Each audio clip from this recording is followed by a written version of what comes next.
My link. Yeah, I got to leave it on the radio, so you on the radio? onewaydariteway.com. They'll just go there and the video will be there and the audio will be there. It's right there behind you, right in front of you, bro. Mike, say something to Mike. My chair. Okay, literally, it's no pressure. I'm your host, Bang on Bug. No pressure. We got, basically, it's two special guests. We got, go ahead and introduce yourself. One way the right way, pierre. And we got, You already know, boss lady from Nubia Guy Entertainment in the building. okay, so tell us where you were originally from.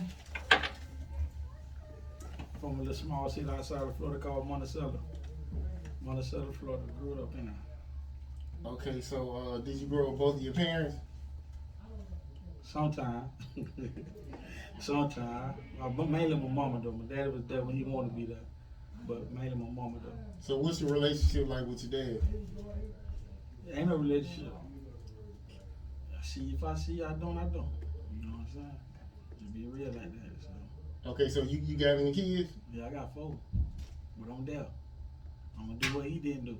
I'm going to be there for him. So that made you want to be there because he wasn't there. I ain't got no choice. Yeah. Because I want him to grow up how I grew up. Yeah. So it's a difference of not want to be there and do for him. But I chose to be there and I want to be there. Yeah. So I made him, I raised him.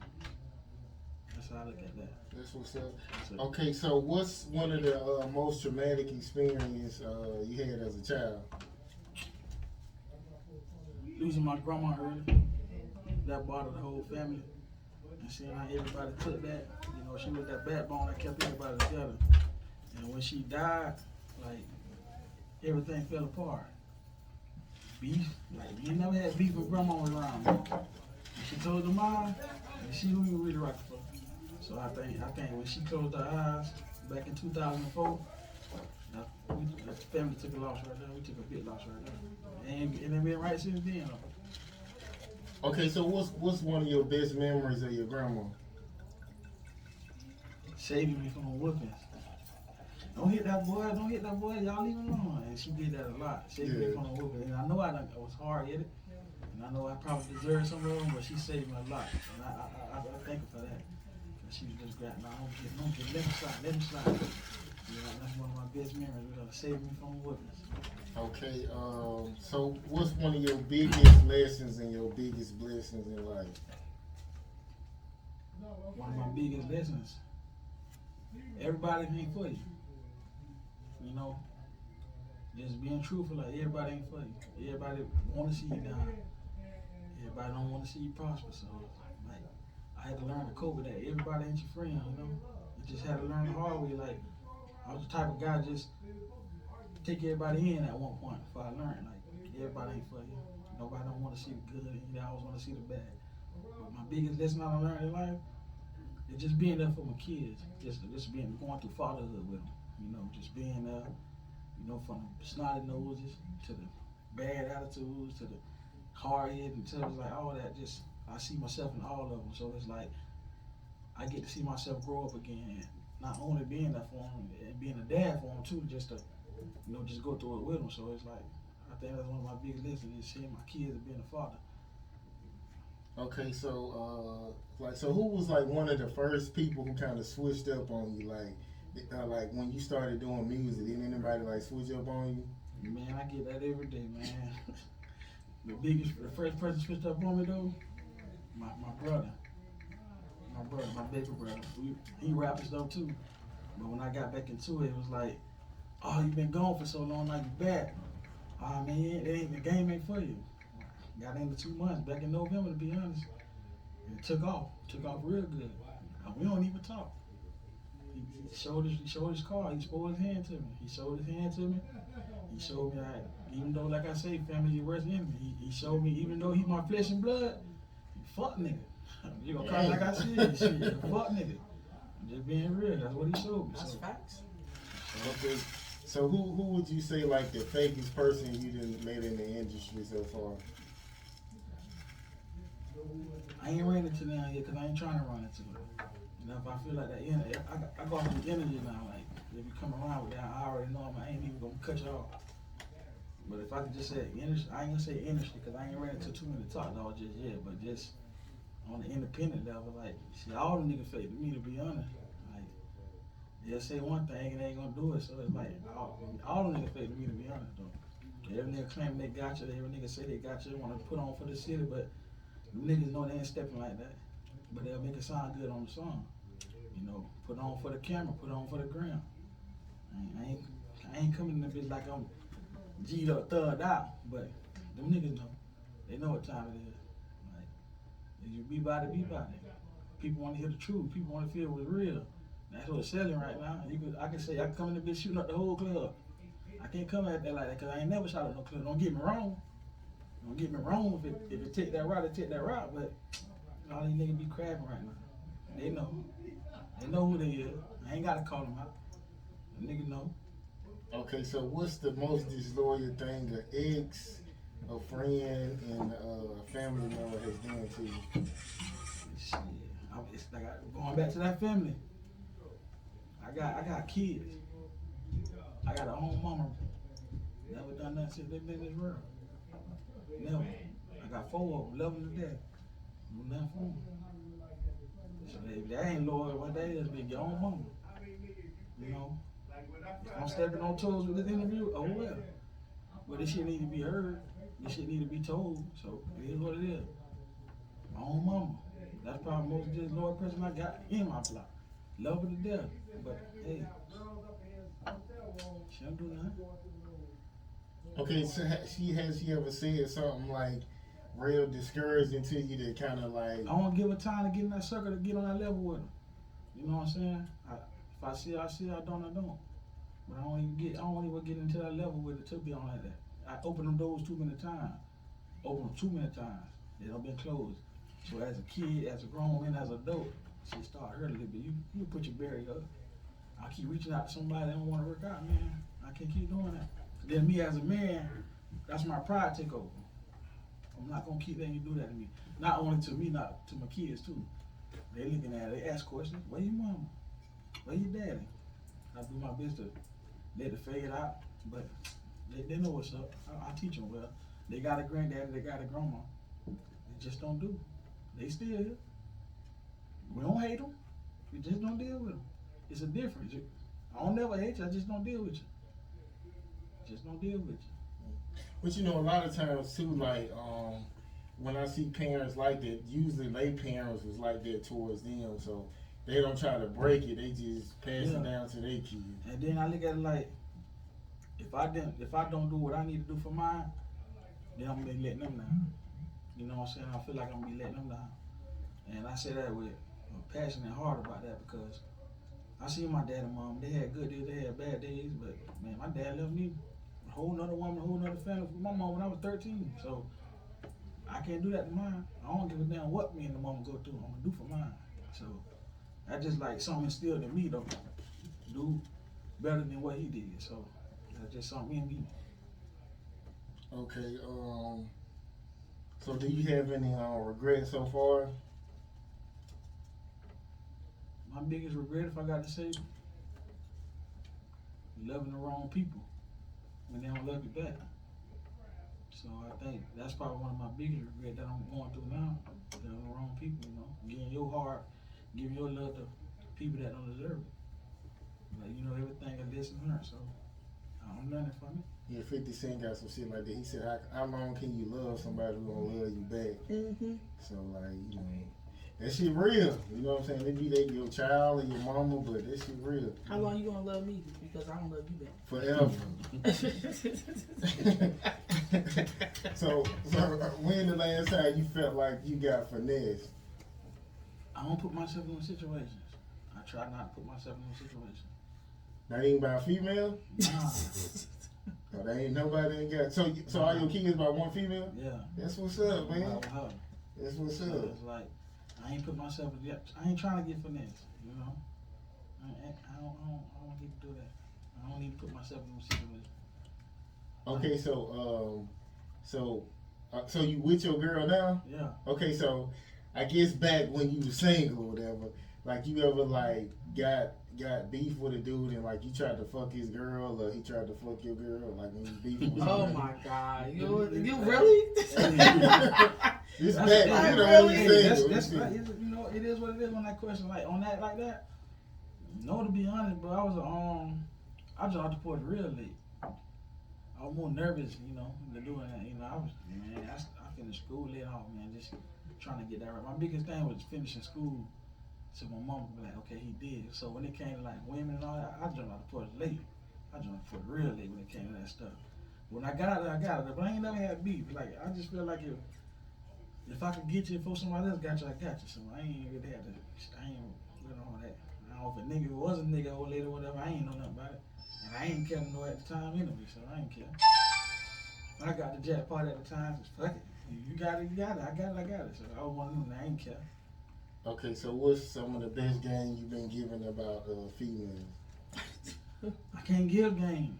I can't get at nobody. He just said he jumped off the porch. You know what I'm No, I'm just saying, like, he still How was he gonna get any game like if he didn't jump off the porch? I ain't saying he giving game, but like an old head could have been like, do this for women, or like make sure you do this or whatever. When it comes to stuff like that, when it came to old heads and stuff, I ain't had an old head to show me nothing. So I learned pretty much off the streets.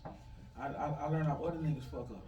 You know, where they fucked up at, just friends in general, aunts and stuff, how they used to, you know, so I was like, you know what, he got her that mad at him, I know I need not to do that shit there. So it's like, I just learned off just seeing shit. Like, I ain't really had no old head there to say, boy, sit down, I don't do this, you gotta treat her like this. I'm still learning. I ain't scared to say I'm still learning as I go now. I'll be 34 this year, I'm still learning. So every day I wake up is a day to be learning something. You be 23. We're not gonna tell everybody that age. Hey, 23. It is what it is. I'm proud of my age. Okay. So have you ever dealt with depression? Nah, I don't have dark thoughts like that. I don't get dark. I don't shit down like that. I laugh it off. If I was dealing with something, you wouldn't know it, cause I ain't gonna talk to you about it. I just keep it in. That's probably one of my biggest downfalls. Me keeping it in, because if I need to express it, I need to express it. But sometimes I just keep it in. So when you get down, like you just smoke or you just pray, like I don't smoke, I don't drink, bro. I just look to the heavens above and ask for better days. Pray about them, man.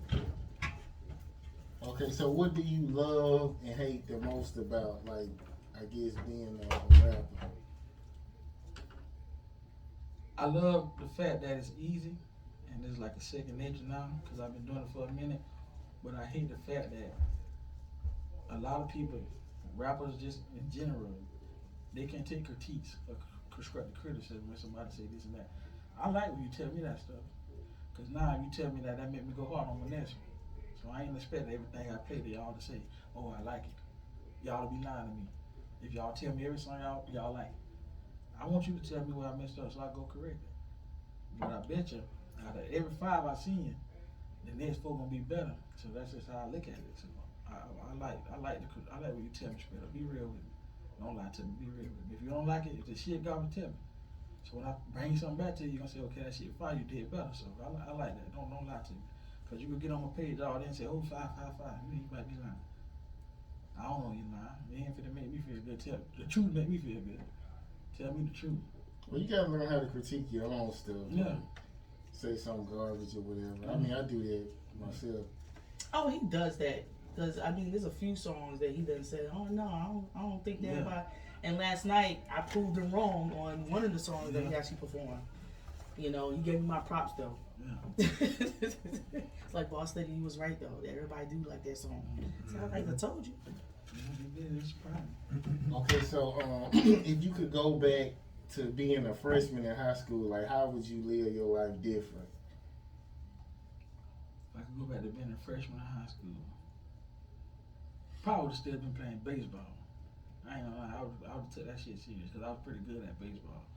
So if I could go back to freshman, I mean at the time freshman too, my grades and shit was good too. So I would have kept on that right. I probably would have been MLB right now. I was pretty good at first base. So what made you kind of like slack off from? Picking up that damn pad and pen, doing freestyle bullshit in the cafeteria, trying to rap, being a clown. I just thought it was cool. I had a lot of friends at one point. I had a lot of friends. Everybody wanted to be around me. Shit, I used to go to school just to clown, but I caught up for it too. So I just said I was that energy in the room. You skip the class just to go to the cafeteria just to beat on the table and rap. So. But that come with no guidance though. Like, you know, I ain't had no daddy right there to step on my neck. He want daddy to say, man, you need to go tighten up. You don't do this. Mama working 2 jobs just to feed me and my brother at the time. So it wasn't nobody there like, you know, you need to tighten up. If my mama did say something, I brushed it off. Shit. I remember one week I was suspended for 5 days of school. I still went. Stayed up under the bleachers in the gym the whole day. Mama ain't know nothing about it. Thought I was going to school. I was suspended. But she didn't know. I went to school with her. I think we all did that. She, But back when I was, they call home like. No, They not all schools. My mama worked there overnight, and then when she came home, she'd go to her other job. So it's like when they did call, or at the time they did call, she wasn't there. Yeah. Or by the time she got home, I was so smart, I go delete the damn voicemail thing. She ain't know nothing. Take the referral, never take it home. I'm at the school still. Till somebody snitching on me. So other than that, I got rid of it. These are surprises. Okay, I'm gonna ask you a question I asked her earlier. So, why do you feel like strangers rock with you harder than the people you know? Repeat it one more time. Why do you feel like strangers rock with you harder than the people you know? Because one thing about showing fake love, a stranger ain't gonna do that. They don't know you enough to be showing you fake love. But somebody in the city that know you and say they fuck with you, they'll fake the funk all day. They only jealous because they want to be where you at. There's a lot of niggas looking at the live now, probably want to be right here. Facts. Well, guess what? I'm here. It's something I did that she like, that you wanted to see, that brought me here. So that's why I'm here. So all y'all niggas listening, get what? I'm here. All y'all niggas listening, I'm here. And this just the first minute. And that's on Mary Had a Little Lamb. Okay, let me ask you this question. Okay, and I think it was in New York City. They had showed like some kids a masturbation educational video. Like, so would you have a problem if they showed your kids some shit like that? When it become age appropriate, nah. But like right now, nah, my kids don't even see that. Right It's not a video of but if masturbation. it's like, you know, First graders, you think that's too young? nah, here I would have said something like that. Nah, that's too young. My son going to first grade. The video is not of masturbation, though. I'm saying they not masturbating, but they No. saying, Just talk what do you about it. do when No, the the- penis get big? no, 'cause I the touch it, young- some shit like The that. young child said that, why is it that when I roll over and wake up in the morning and my Johnson is hard? And the teacher was explaining to him what it is. And he was like, well, how do I take it down? He said, sometimes I go and I touch on it. But first graders, the reason why they got that out there in New York is because a lot of us young people in first grade, we know about sex in kindergarten. You get what I'm saying? We watching our parents having sex and everything like that. You know, so what you mean? What that mean? Like, I said not me. I didn't see well, that. that is different. But that's the reason why the cartoon is there in New York and it's nowhere else. Because in New York, a lot of people's having sex at 7, 8, 9, 10, 11 years old. Yeah, like So, yeah, so for a first grader to actually watch that, it has to be educated for them so that way they know in New York. Now, what I won't say is a good thing for other children to watch that's coming up in, you know, homes where they got both parents and stuff like that. But out there, a lot of parents are children themselves. You have children having babies, like, you know what I'm saying? So that whole cartoon situation, I mean, it's sort of smart, but it's not. But it's automatically, it has to be put out there in New York, period. A first grader is going to find out about it from somebody in the streets touching on it. Okay, this one, I gotta do one more. Okay, so it was a video of a mother. She was talking to her son. She was like, "You not my motherfucking son." She was like, "You somebody else's child. You need to get the fuck out of my house." Like, what you think about a mama talking to you real rough like that? If y'all get into it.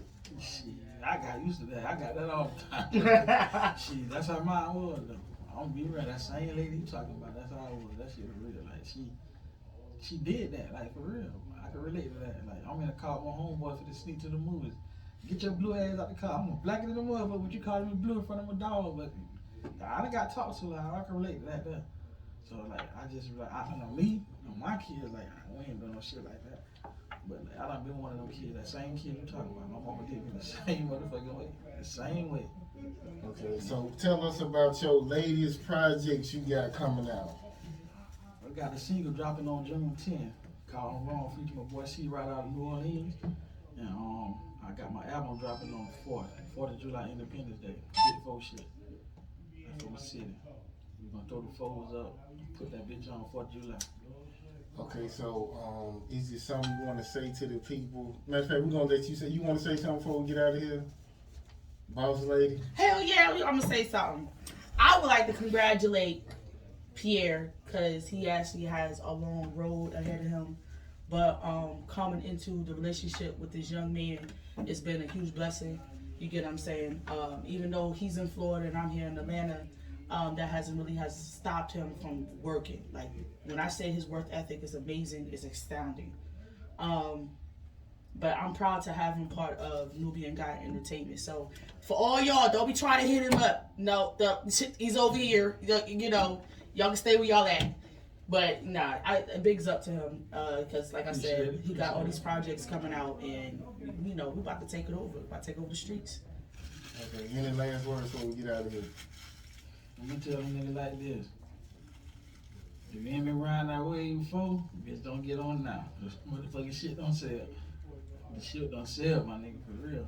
Alright. We're gonna go out on Erupt. What is it, 2.0? Yeah, that's it. And we'll see y'all next time.